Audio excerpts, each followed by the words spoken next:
গতকালকে সন্ধ্যায় বানিয়ে নিয়েছিলাম খুব মজাদার পাটিসাপটা পিঠা। আসসালামু আলাইকুম। কেমন আছেন আপনারা সবাই? চলে আসলাম নতুন আরও একটা ভিডিও নিয়ে। গতকালকে আমি বানিয়েছিলাম খুব মজাদার পাটিসাপটা পিঠা। পিঠা বানানোর জন্য 3 কাপ ভিজানো চালের গুঁড়া নিলাম, 1 কাপ ময়দা, হাফ কাপের একটু বেশি গুঁড়া দুধ, হাফ কাপ চিনি,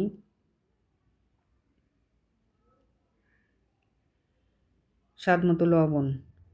আর পানিটা একটু হালকা গরম করে নিয়েছি, সামান্য একটু গরম, শুধু ঠান্ডা ছাড়িয়ে নিয়েছি। এখন সবগুলো সুন্দর করে মিশিয়ে সুন্দর একটা ব্যাটার বানিয়ে নেব।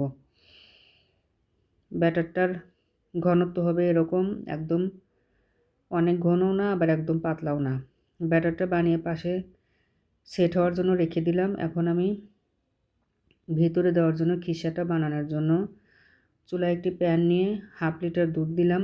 ঠান্ডা দুধের মধ্যেই আমি 1 কাপের একটু কম গুঁড়ো দুধ দিলাম। দিয়ে এগুলো ভালোভাবে মিশিয়ে নিয়ে দিয়ে দেবো 1 কাপের একটু কম চাউলের গুঁড়া। চাউলের গুঁড়োটাও দেওয়া হয়ে গেলে সব কিছু ভালোভাবে মিশিয়ে নেব আগে, চুলা ধরানোর আগেই। তারপর চুলাটা ধরিয়ে রান্না করে নিয়েছি আমি। দিয়ে দিলাম খেজুরের গুড়। খেজুরের ঝোলা গুড়টা দিয়ে এখন আমি আর সামান্য একটু লবণ দিয়ে নিয়েছিলাম, এটা অফ ক্যামেরায়। ভালোভাবে নেড়েচেড়ে ভিতরের পুরটা আমি বানিয়ে নিলাম। একটু লামস রয়ে গেল, বানানো হয়ে গেছে আমার। আলাদা একটা পাত্রে ঢেলে রেখে আমি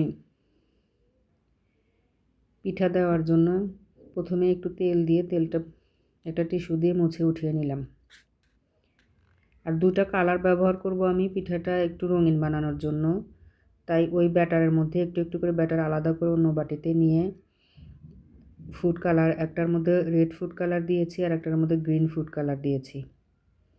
দিয়ে এভাবে আমি আগে প্যানের মধ্যে এগুলো দিয়ে নিচ্ছি ফোঁটা ফোঁটা করে। যখন একটু শুকিয়ে আসবে, মানে ভেজা অবস্থায় দেওয়া যাবে না, তাহলে গলে যাবে। ব্যাটার দিয়ে সুন্দর এভাবে ঘুরিয়ে নিয়ে, আমার পিঠাগুলোর সাইজ একটু বড় হয়েছিল, যদিও আর একটু ছোটো করে বানালেই ভালো হতো, কিন্তু অনেকটা সময় বেশি লাগবে দেখে আমি তাড়াতাড়ি করার জন্য একটু বড় সাইজ করেই পিঠাটা বানিয়ে নিয়েছিলাম। 20-30 সেকেন্ডের মতো একটু ঢেকে দিয়ে সিদ্ধ হয়ে গেলে শীতটা, তারপর এভাবে দিয়ে দেব খিসা দিয়ে দিয়ে সুন্দর করে এভাবে ভাঁজ করে দিয়ে উঠিয়ে নিলেই হয়ে যাবে আমার মজাদার পাটিসাপটা পিঠা।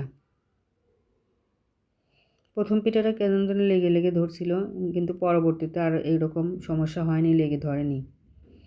আমি সেম প্রসেসিংয়ে আবার আরেকটা পিঠা দিয়ে নিচ্ছি। এই ফোঁটা ফোঁটা কালারিং এগুলো দেওয়ার পরে, মানে রঙের ব্যাটারগুলো দেওয়ার পরে একটু কিন্তু জাল দিয়ে ওটাকে শক্ত করে নিতে হবে, না হলে ব্যাটারের সাথে রঙগুলো সব উঠে আসবে। প্রথমে 2-3টা পিঠা আমার এরকম উঠতে চাচ্ছিল না, কিন্তু পরবর্তীতে সব ঠিক হয়ে গিয়েছিল, খুব সুন্দর উঠলো। এ তো হয়ে গেল আজকে আমার বানানো খুব মজাদার পাটিসাপটা পিঠা। আল্লাহ।